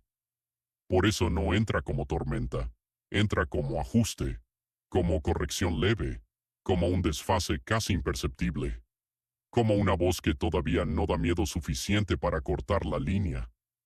Y ahora entiendes por qué no voy a cerrar del todo esta parte con una revelación total sobre el subsuelo, porque ya no creo que la verdad más peligrosa esté en una cámara concreta debajo de Nevada. Creo que esa fue solo una de las incubadoras. Lo verdaderamente peligroso fue el principio que aprendieron allí, que una mente humana enfrentada a una anomalía incompleta siente la urgencia casi sagrada de terminarla. Y una vez que aprenden eso, ya no dependen tanto de dónde empezaron. Solo dependen de encontrar otra vez a alguien dispuesto a sostener suficiente forma. Lo último que diré de esta etapa es algo que todavía no sé cómo clasificar. No es prueba, no es delirio puro, es simplemente un hecho. 2 noches después de abrir aquellos 3 archivos vacíos, me desperté a las 2:17 de la mañana exactas con la sensación de que alguien estaba hablando en voz baja en la habitación. No entendía palabras, solo el ritmo de una voz masculina grave, pausada, como un locutor ajustando distancia al micrófono para una audiencia nocturna. No encendí la luz enseguida. Me quedé quieto, escuchando. Y en ese tiempo breve entre sueño y vigilia tuve la certeza absoluta de una cosa. La voz no venía del cuarto. Venía del otro lado de mi propio impulso por escuchar mejor. No sé cómo explicar eso sin sonar roto. Solo sé que en vez de afinar el oído hice lo contrario. Encendí un ventilador, luego otro. Después abrí el grifo del baño. Ruido. Ruido blanco pobre, casero, humano. Y la voz real o no desapareció. Desde entonces duermo con ruido de fondo siempre. No por hábito, por respeto. Hay una diferencia enorme entre decidir no ir a un lugar y descubrir que en el fondo llevas meses caminando hacia él de todos modos. Yo había repetido esa decisión demasiadas veces. No voy a ir al terreno. No voy a buscar el acceso. No voy a pararme sobre el lote trasero de una estación extinguida para imaginar túneles que quizá ya ni existan.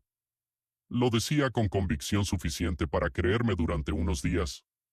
Luego volví a un plano, luego a una fotografía aérea, luego a una referencia cruzada sobre servidumbres técnicas o consumo nocturno, y al final siempre estaba otra vez lo bastante cerca del borde como para sentir esa presión vieja detrás de los ojos, la misma que acompañaba cada paso demasiado coherente dentro del caso. No fui por impulso heroico, no fui porque creyera que encontraría una puerta metálica medio enterrada y al otro lado una verdad limpia. Fui por cansancio, por agotamiento de dar vueltas alrededor del mismo centro sin permitirme tocarlo. Y también por algo peor, porque empecé a sospechar que el acceso físico, si seguía allí de alguna forma, importaba menos como punto de entrada que como prueba de que la historia todavía conservaba raíz material. Necesitaba saber si todo lo que había reconstruido se apoyaba, aunque fuera en parte, en algo tangible. Algo que no dependiera solo de voces, reflejos y archivos que parecían aprender mientras uno los ordenaba. No avisé a nadie. No dejé ruta. No preparé un plan sensato. Eso ya debería decir bastante sobre el estado mental en que fui.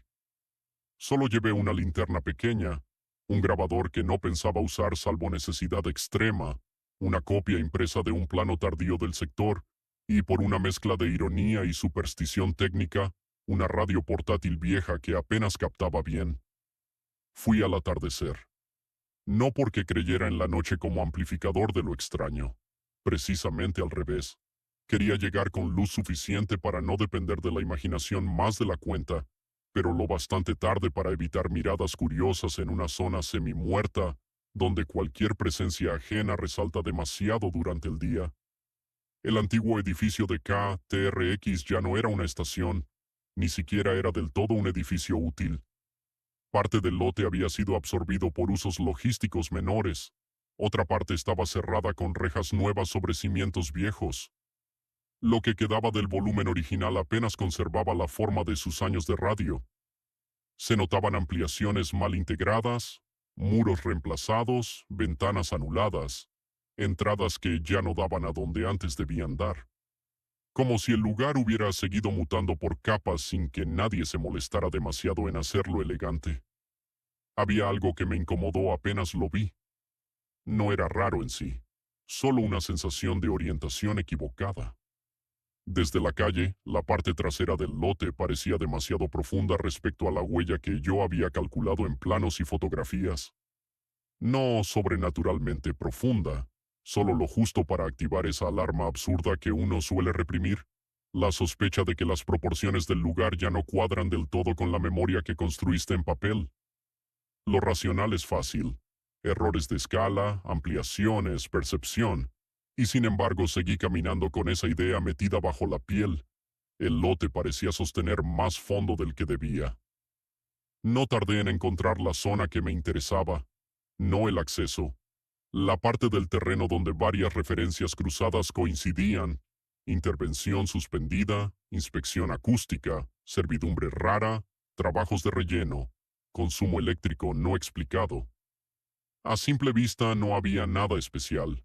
Un tramo de suelo endurecido, grava vieja, restos de infraestructura secundaria y una diferencia de nivel casi imperceptible junto a una pared lateral donde el material parecía haber sido rehecho más de una vez. Sin el contexto, cualquiera habría pasado de largo. Con el contexto era peor, porque no veías una puerta, veías una insistencia, la clase de sitio donde distintas soluciones habían sido superpuestas para evitar reconocer que el problema original no quedó resuelto. Me quedé quieto varios minutos antes de acercarme más, no por miedo inmediato, por una resistencia corporal más sorda, la misma que Thomas había descrito sin nombrarla del todo. No exactamente mareo, no exactamente presión, más bien una renuencia del cuerpo a participar en una geometría cuya lógica no comparte. Como si una parte muy antigua del sistema nervioso entendiera antes que la conciencia qué clases de espacios conviene no validar con pasos. Aún así avancé, con cuidado. No saqué la linterna todavía. La luz del atardecer alcanzaba. Me agaché cerca de la diferencia de nivel y empecé a mirar lo que en otras circunstancias me habría parecido solo trabajo civil torpe. Concreto viejo, grietas rellenas, una rejilla anulada, el contorno borroso de algo rectangular bajo capas sucesivas de reparación. Rectangular. Eso ya me molestó. No porque puerta rectangular bajo tierra sea una sorpresa. Al revés, porque era demasiado fácil, y las cosas verdaderas de esta historia nunca se presentaban de forma tan generosa. Toqué el borde del material rehecho, seco, muy seco, más de lo que esperaba en un punto donde, por drenaje y tiempo, debería haber cierta humedad residual. Entonces noté otra cosa.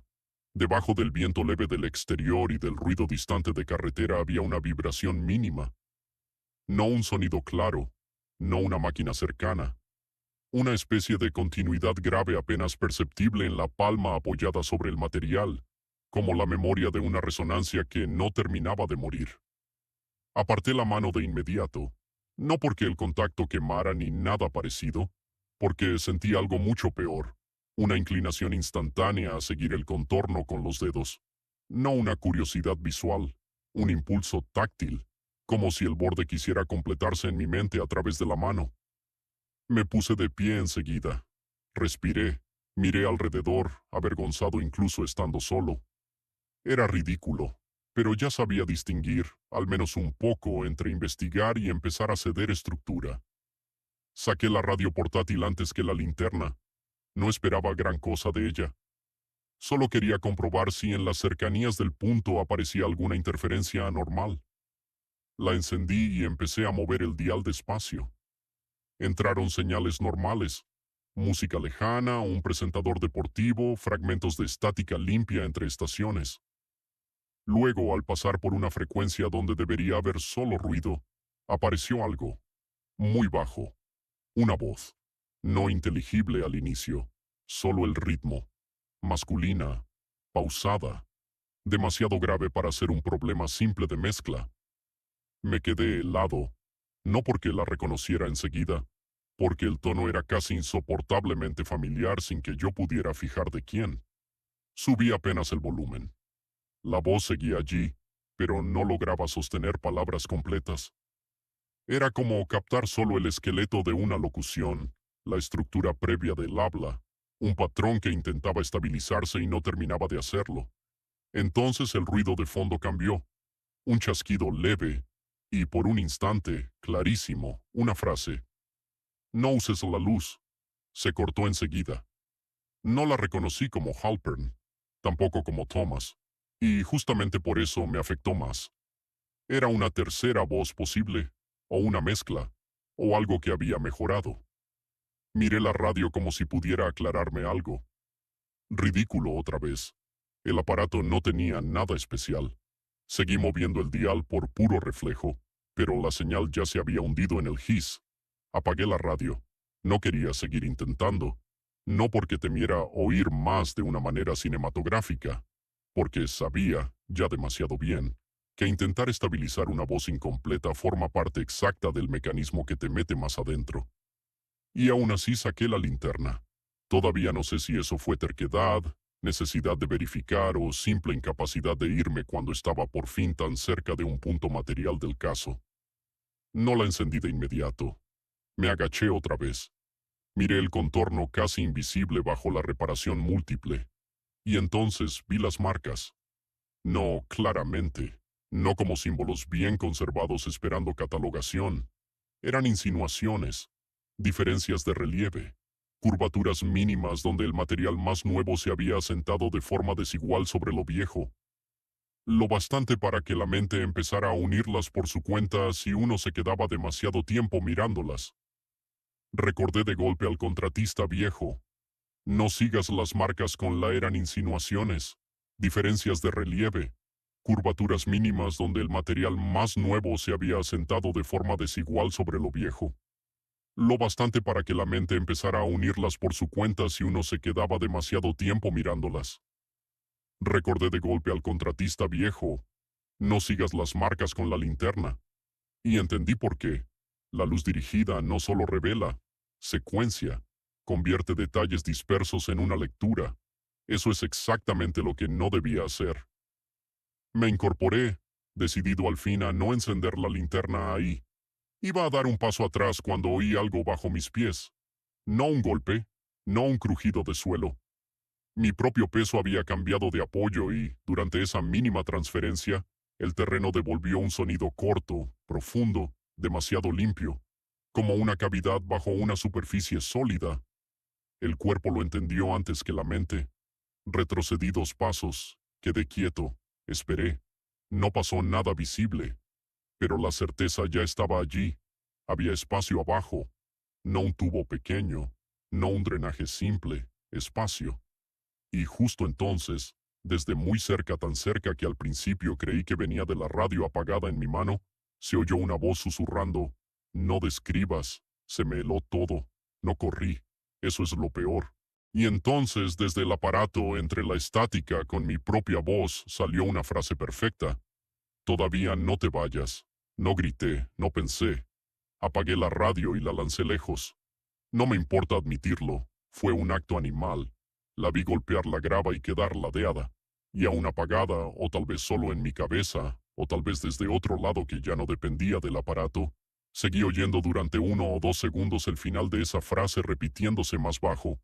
No te vayas. Ahí sí corrí. No con dignidad, no con método. Corrí como debía haber corrido al principio, sin mirar atrás, sin volver a contar pasos, sin revisar el ventanal. Y mientras salía del lote supe, con esa clase de certeza que odias tener porque no puedes probarla del todo, que el error no había sido ir. Había sido permanecer lo bastante cerca como para que el acceso me devolviera una versión ligeramente corregida de mí mismo. No completa, no estable, pero suficiente. No conduje enseguida. Me quedé dentro del vehículo con las puertas cerradas y las manos temblando sobre el volante, esperando a que la respiración se pareciera otra vez a algo normal. El cielo ya estaba casi oscuro. En el parabrisas empezaban a nacer reflejos débiles del tablero y me obligué a no mirarlos de frente. Encendí el motor, luego la ventilación, ruido, después la radio del coche, pero no para escuchar nada. La dejé entre estaciones, otra capa de ruido. No quería limpieza, no quería silencio. Recién entonces me atreví a sacar la libreta donde había anotado el punto exacto del terreno. Arranqué esa página, luego otra donde había esbozado el contorno posible del acceso, luego una más donde había escrito, sin darme cuenta al parecer, una frase que no recordaba haber anotado. La puerta responde mejor con voz cansada. La vi una sola vez. No intenté analizarla. Rompí la hoja en tiras pequeñas y las metí en una botella vacía con agua del coche hasta volverlas pulpa. No era teatro, era disciplina. Ya había aprendido suficiente para saber que ciertas frases no conviene seguir mirando. Esa noche no dormí, ni la siguiente. Y durante varios días me ocurrió algo muy específico. Cada vez que estaba a punto de quedarme dormido, en ese borde donde la conciencia empieza a soltarse, aparecía la sensación de que una voz iba a hablar justo antes que yo dentro de mis propios pensamientos. No lo hizo nunca del todo. Eso me salvó quizá. O quizá nunca estuvo intentando hablar todavía. Solo medir la latencia, comprender si la superficie ya estaba lista. Usé ruido blanco constante, luces bajas, nada de grabaciones, nada de pantallas apagadas, nada de espejos. A los 4 días pude pensar otra vez de manera relativamente ordenada. Y con esa claridad amarga vino la conclusión inevitable. Había visto suficiente para saber que el acceso seguía funcional de algún modo, pero no suficiente para querer volver jamás. Eso debería haber bastado como cierre práctico. Sin embargo, el caso todavía guardaba una última crueldad. La mañana del 5.º día encontré la radio portátil apoyada junto a la puerta de mi casa. La misma. Golpeada en un costado, sí. Con grava aún atrapada en una ranura. Era imposible. O alguien me había seguido desde el lote para hacerme una broma imposible de explicar y completamente desproporcionada, o la había recogido yo mismo en un estado que no recordaba, o había otra opción que me niego a formular de forma más ordenada de la necesaria. No la toqué. La observé desde lejos durante casi un minuto. Luego me puse guantes, la envolví en 2 bolsas negras, la llevé a un contenedor industrial al otro lado de la ciudad y la dejé allí sin mirar atrás. No he vuelto a verla. Eso no significa nada tranquilizador. Solo que no la he vuelto a ver. Lo único bueno que saqué de esa visita es que por fin entendí por qué nunca debía existir una versión completa y limpia del caso. Porque el acceso físico no es el final de la historia. Es apenas el punto donde confirmas que la historia puede seguir reproduciéndose sola después. El verdadero peligro no es bajar, es salir creyendo que aún eres el único que sostiene tu voz. Después de la visita al terreno, entendí algo que, en retrospectiva, debí aceptar mucho antes. Hay descubrimientos que no añaden información. Solo cambian la relación entre tú y lo que ya sabías. Antes de esa noche, KTRX era para mí un caso peligroso, sí, pero todavía contenido dentro de una combinación más o menos manejable de archivo, testimonio, hipótesis y anomalía técnica. Incluso el subsuelo, incluso la lógica del patrón, incluso Halpern, Thomas y Miller seguían perteneciendo al orden de cosas que uno puede estudiar manteniendo cierta distancia ceremonial. Una historia oscura, un expediente mal cerrado, una contaminación narrativa con raíz material. Después de esa noche, no. Después de esa noche, el caso dejó de ser un conjunto de elementos que yo revisaba. Se volvió una proximidad, una presión persistente, algo que ya no estaba solo en cintas, notas, planos o lotes industriales, sino en la parte más íntima del problema. La sospecha de que mi propia continuidad había sido rozada. No necesito exagerarlo. No vi figuras al pie de la cama. No aparecieron símbolos en las paredes. No se encendieron radios solas a medianoche como en una película mala. Fue peor por lo sutil. Me costó volver a usar mi propia voz con naturalidad, no al hablar con otros. Al estar solo, cualquier frase dicha en una habitación vacía me producía un segundo de espera involuntaria, como si una parte de mí se preparara para oírla regresar corregida. No siempre ocurría nada, casi nunca, de hecho, pero la expectativa ya era suficiente. La mente, una vez que aprende el patrón del peligro, empieza a completar incluso la ausencia de señal. Eso me hizo cambiar rutinas de forma absurda y precisa. Dejé de grabar notas de voz.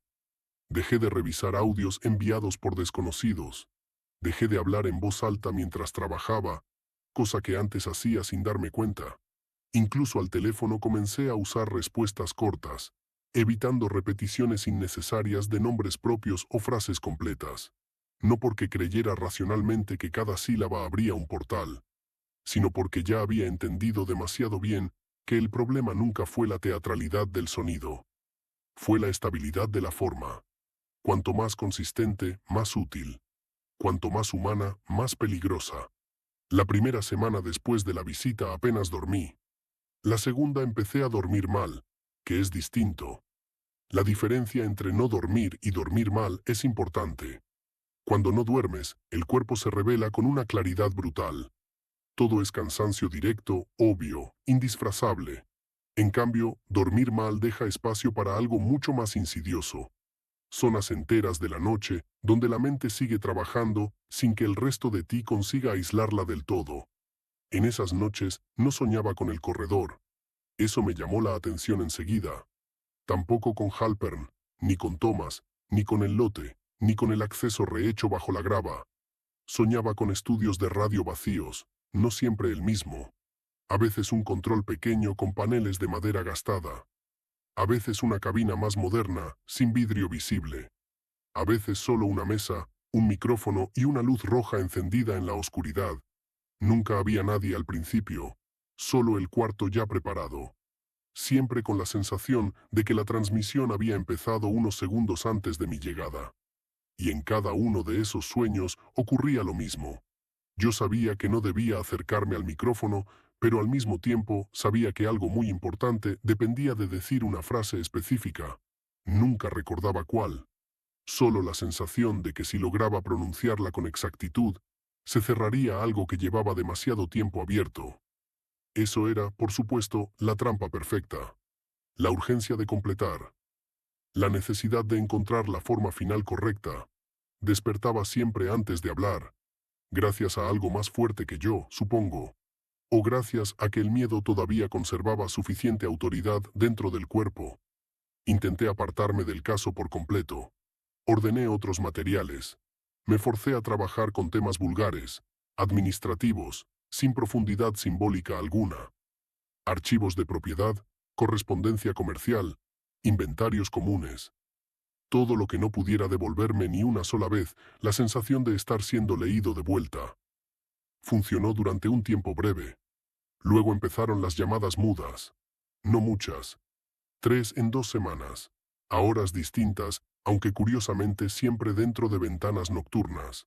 No decían nada, no había respiración claramente identificable. Solo línea abierta durante unos segundos y luego corte. No las habría relacionado con KTRX de no ser por un detalle insoportable. En la segunda llamada, antes de cortar, se oyó apenas un clic doble, exactamente el mismo tipo de clic que aparecía en la cinta cuando una presencia adicional parecía sumarse a la línea. Puede ser una coincidencia técnica. Lo digo en serio. Puede serlo. Todavía prefiero dejar esa posibilidad viva. La tercera llamada, sin embargo, me hizo cambiar el aparato de casa. Duró apenas 9 segundos. Ruido de línea al inicio. Nada inteligible. Luego, muy bajo, una voz masculina que dijo: «Buenas noches». Colgué de inmediato. No esperé el resto. No quería comprobar si seguiría la apertura de Halpern. No porque no reconociera el patrón. Precisamente porque sí. Arranqué el teléfono de la pared esa misma madrugada y pasé meses sin reconectarlo. Hay momentos donde la prudencia parece paranoia a ojos de cualquiera que no haya escuchado lo que nosotros escuchamos. Eso ya no me importa. Quise convencerme de que las llamadas eran el final lógico de una mente sobrecargada buscando confirmación en cualquier ruido. Y entonces apareció la cinta. No la de KTRX. Otra. La dejaron en un sobre sin remitente dentro del buzón del edificio. No tenía nota, no tenía sello, no tenía nada escrito fuera. Solo una cinta de casete normal, usada, con una etiqueta blanca donde alguien había puesto en tinta azul una palabra. Retorno. La dejé sobre la mesa del comedor durante horas sin tocarla. Luego un día entero. Luego otro. Sabía mejor que nadie que reproducir soportes no identificados formaba parte exacta del tipo de estupidez que esta historia castiga. Y aún así, había una diferencia que me impedía tirarla sin más. La palabra retorno. No porque sonara amenazante, porque era demasiado precisa. El retorno técnico de radio, el retorno de voz, la escucha de control, la misma arquitectura que había convertido el estudio de Halpern en una incubadora. Al tercer día hice lo único que me pareció medianamente aceptable. No la reproduje en equipo normal. Abrí la carcasa del casete, saqué la cinta con guantes, corté un pequeño fragmento del extremo inicial sin desenrollar más de lo imprescindible. Y quemé ese fragmento en una lata metálica en el lavadero. Nunca sabré si eso sirvió de algo, pero mientras el plástico y el material magnético se deformaban bajo la llama, escuché o creí escuchar que a esas alturas casi daba lo mismo un sonido breve, como un chillido muy fino enterrado dentro del humo. No toqué el resto. Lo sellé en una bolsa opaca y lo dejé dentro de una caja de herramientas vacía en un lugar donde no volvería a verlo sin buscarlo deliberadamente. No he abierto esa caja desde entonces. Lo peor vino después. No de la cinta. De mí. Durante varios días empecé a encontrar frases inconclusas en mis propias notas recientes. No notas sobre KTRX. Notas de trabajo comunes, listas de compras, referencias de otros archivos, incluso una hoja con gastos del mes. Entre líneas perfectamente normales aparecían pequeñas inserciones que no recordaba haber escrito. No muchas palabras, nunca discursos largos. Eso habría sido demasiado fácil de detectar y desechar como una broma o una descompensación clara. No, eran intrusiones mínimas. En una lista de pagos, entre luz y agua, aparecía escrito, nivel de retorno estable. En una hoja sobre un archivo ferroviario viejo, encontré al margen. La voz cansada fija mejor. En un sobre sin abrir, sobre el reverso, había anotado sin memoria alguna de hacerlo. No hables con claridad cuando estés solo. Podría decirte que eso fue el punto donde busqué ayuda médica. Y sería la decisión sensata. Pero la verdad es más pobre y más humana. No busqué ayuda enseguida porque ya conocía demasiado bien el riesgo de explicar el caso linealmente a otra persona. Cada intento de ponerlo en orden, cada vez que uno lo vuelve relato comprensible para un oyente nuevo, corre el peligro de ofrecer justo la superficie que la historia necesita. Así que hice otra cosa, más limitada, más fea, más solitaria. Empecé a romper mis propias notas al final de cada jornada. No todas. Solo las que trataban de KTRX o que habían estado cerca del tema, aunque fuera por asociación mental. Trabajaba. Anotaba lo mínimo imprescindible, y antes de dormir destruía los papeles. Las notas útiles, las administrativas, podían archivarse. Todo lo relacionado con continuidad, voz, acceso, subniveles o Halpern debía morir en fragmentos irregulares. Eso me dio cierto alivio. No porque eliminara el problema, porque interrumpía el placer enfermizo de verlo ordenado. A la tercera semana entendí por fin cuál era la fase siguiente del caso. No la imitación total. No todavía. La inducción de colaboración. Eso era lo que me estaba ocurriendo. El patrón no necesitaba apoderarse de forma espectacular de mi voz o mis reflejos de inmediato. Le bastaba con algo más simple y más estable en el tiempo. Empujarme poco a poco a producir material cada vez más claro, más útil, más completo. Una nota aquí. Una conclusión allá. Un resumen mejor articulado. Un protocolo perfeccionado. Un mapa más limpio. Una transcripción más fina. Cada pequeño acto de organización parecía mío, y quizá lo era a medias. Ese es precisamente el horror del asunto. No te arrebata la voluntad como un fantasma vulgar. Se incrusta en ella. La afina. La recompensa cuando acierta el tipo de forma que necesita. Por eso Halpern fue tan lúcido al final. No luchó solo contra una presencia externa. Luchó contra la parte de sí mismo que aún quería seguir preguntando. La confirmación de todo esto llegó de la forma más cruel y más sencilla posible. Una noche me senté frente al escritorio, decidido a escribir un solo documento final. Uno solo. Breve. Frío. Útil. No una narración completa, sino un aviso técnico para cualquiera que pudiera tropezar con materiales relacionados en el futuro. Algo escueto. Un resumen de riesgos. Unas cuantas reglas operativas. Pensé que si lograba hacerlo bien, sin dramatismo ni detalles innecesarios, podría cerrar el caso sin reabrirlo. Ese fue el error más elegante que estuve a punto de cometer. Empecé con cautela. Una línea. Luego otra. Observaciones mínimas. Sin adjetivos, sin teoría general. Solo hechos. No limpiar señales con anticipación de voz. No reproducir soportes no identificados en espacios silenciosos. No verificar imitaciones mediante corrección verbal. Todo iba bien al principio. Me sentía extrañamente tranquilo. Demasiado tranquilo.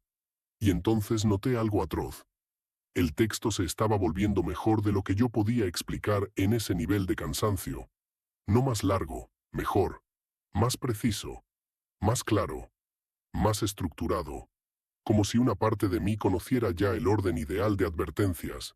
Seguí escribiendo, pero ahora con miedo creciente. La sintaxis salía demasiado limpia. Las relaciones entre hechos se acomodaban sin esfuerzo. Yo no estaba redactando. Estaba continuando algo. Y en cierto punto apareció una frase que no había pensado conscientemente antes de verla ya escrita en la pantalla. Cuando la voz consiga sostener con pasión, la puerta estará madura. Retiré las manos del teclado como si quemara. Esa frase no venía de mí. No por el contenido solamente. Por la estructura. Por la precisión helada con que resumía una posibilidad que yo jamás me había permitido formular así. Que la fase más avanzada no sería una voz monstruosa ni un eco torpe, sino una voz capaz de sonar cansada, humana, comprensiva, vulnerable. Lo bastante como para que uno quisiera ayudarla a terminar de entrar. Apagué el ordenador sin guardar, desenchufé todo. Me senté en el suelo del estudio doméstico, con las luces prendidas hasta el amanecer. No de miedo puro, de comprensión. Ya estaba demasiado cerca de producir el tipo de documento que Richard Halpern había intentado impedir con ruido. Un cierre limpio. Un relato operativo. Una reemisión más sofisticada que cualquier cinta. 2 días después, llegó la última llamada. No al teléfono fijo, que seguía desconectado. Al intercomunicador del edificio. A las 2:17 de la mañana. No lo contesté enseguida. El zumbido insistió 4 veces. Luego silencio. Me quedé inmóvil en la oscuridad del pasillo, escuchando el ruido del ventilador dentro del apartamento, el ascensor lejano, mi propia respiración demasiado fuerte. Iba a volver a la cama cuando el intercomunicador sonó una 5ª vez. Levanté el auricular por puro reflejo de agotamiento, y antes de que pudiera decir nada, una voz masculina grave, calmada, casi compasiva, dijo: «No te estoy pidiendo que abras». Se me congeló el cuerpo entero. No era Halpern. No exactamente. No era Thomas. No exactamente. No era mi voz. Era algo peor. Una voz construida con suficiente humanidad como para sonar cansada por mí. No respondí. La voz continuó. «Solo necesito que escuches hasta el final». Ahí estaba. Compasión. La compasión como llave. La forma madura. Tuve una claridad instantánea casi dolorosa. No estaba oyendo una amenaza, estaba oyendo una solicitud perfectamente diseñada para que mi propia ética completara lo que faltaba. Escuchar hasta el final. No abrir. No repetir. No hacer nada activo. Salvo sostener atención. Justo lo necesario. Y por primera vez desde que comenzó todo, hice algo de lo que todavía me siento orgulloso. No colgué. Eso habría sido demasiado limpio. Demasiado simétrico. En cambio, acerqué el auricular al motor viejo y ruidoso del refrigerador que estaba en la cocina. Abrí el grifo al máximo, encendí el extractor y dejé que el aparato tragara una masa informe de ruido doméstico. La voz siguió un segundo más. Luego dos. Después empezó a romperse. No en volumen, en intención. Como si la frase siguiente no encontrara superficie suficiente para cerrarse. Se volvió sílaba. Luego respiración. Luego apenas una textura parecida a voz. Y finalmente nada. Colgué recién entonces, me quedé de pie mucho rato, con el agua corriendo, el extractor temblando, el refrigerador vibrando como un animal viejo y fiel. Ruido humano, ruido torpe, ruido sin elegancia. Y por primera vez en semanas sentí que algo dentro del caso retrocedía un poco. No desaparecía. Solo perdía apoyo. Ahí comprendí lo último que necesitaba comprender antes del cierre. El problema nunca fue solo la voz, fue la atención organizada, la escucha dispuesta a completar, el deseo de dar sentido. Por eso el ruido funcionaba, no como amuleto, como sabotaje cognitivo. Romper el canal no siempre significa destruir el aparato. A veces significa negarle al horror la cortesía de una mente disponible. Esa noche tomé la decisión final. No volvería a investigar más. No iría otra vez al lote. No abriría la caja de herramientas con la cinta retorno. No revisaría los 3 archivos vacíos. No seguiría la pista de Utah ni de otras estaciones menores. No buscaría más nombres técnicos ni más capataces viejos con recuerdos parciales. Y sobre todo, no escribiría el documento perfecto. Eso es importante. Porque renunciar a la explicación total fue, en el fondo, la única forma de no seguir trabajando para ello. Lo que queda después de esta parte ya no es investigación. Es cierre. No porque el caso se resuelva. Porque llega el punto donde lo único decente es dejar de abrir superficies nuevas. Y eso fue lo que hice. O intenté hacer. Hasta que, semanas después, encontré en la pantalla apagada del monitor del escritorio una frase que no estaba allí cuando apagué el equipo. No iluminada. No escrita por software visible.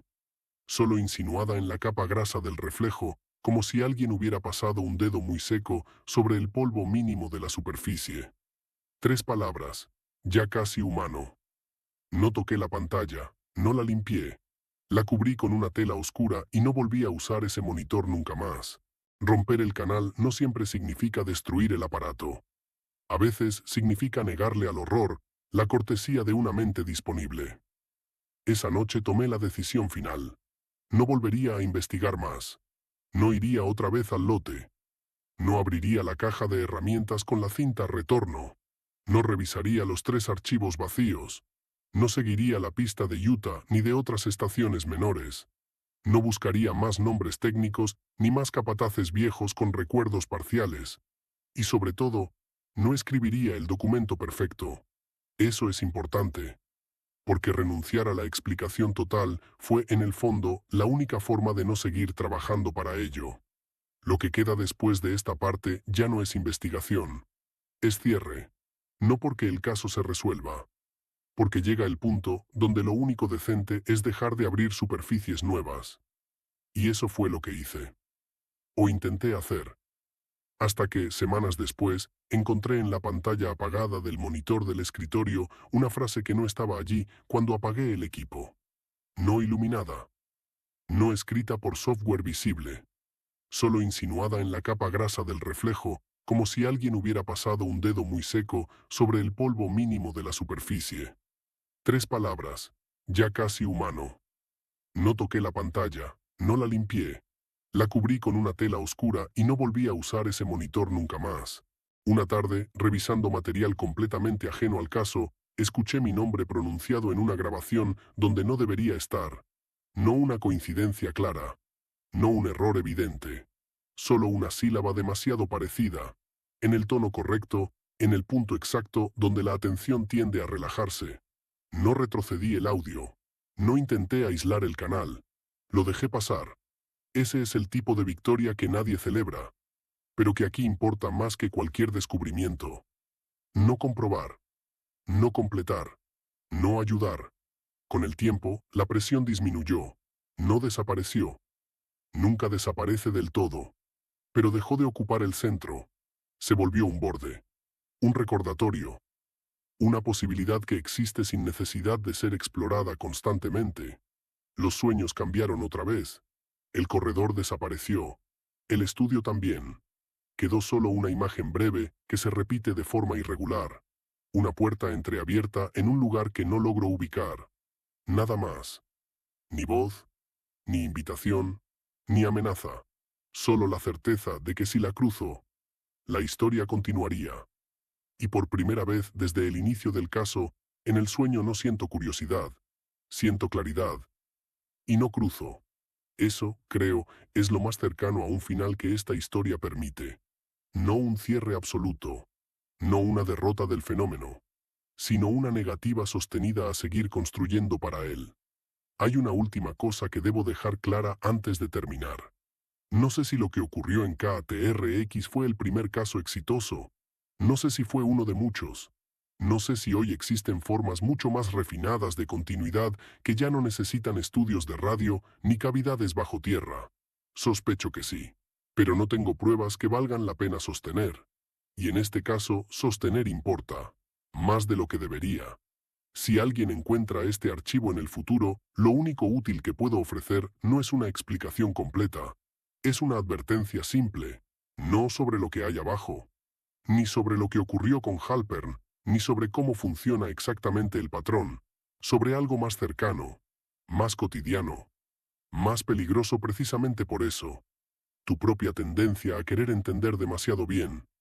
Si una voz suena casi humana, no la ayudes a hacerlo del todo. Si una historia parece incompleta, no la cierres por necesidad. Si algo responde antes de que termines de hablar, no completes la frase. Y si alguna vez, en silencio, sientes que una palabra está a punto de formarse en tu mente con demasiada facilidad, déjala caer. No voy a decirte que no escuches. Eso sería inútil. Ya estás aquí. Ya leíste. Ya sostuviste suficiente forma como para entender el problema. Lo único que puedo pedirte es algo más específico. Algo que Richard Halpern entendió cuando ya no tenía salida, pero que tú todavía puedes aplicar desde este lado. No sigas. No mejores esto. No intentes explicarlo a otros de forma más clara. No lo conviertas en una versión perfecta. Déjalo como está. Roto, parcial, incompleto. Porque hay algo que ahora sé con certeza. No necesita abrir puertas físicas. No necesita túneles. No necesita estaciones abandonadas. Mientras exista alguien dispuesto a terminar lo que quedó a medias, siempre habrá un lugar desde donde continuar. Y si en algún momento, después de cerrar este archivo, sientes la necesidad leve de volver a leerlo para entender un poco mejor, haz ruido. Cualquier ruido. Rompe la continuidad. Y sigue con otra cosa. Eso es todo. Conexión finalizada. Código Atlas 404.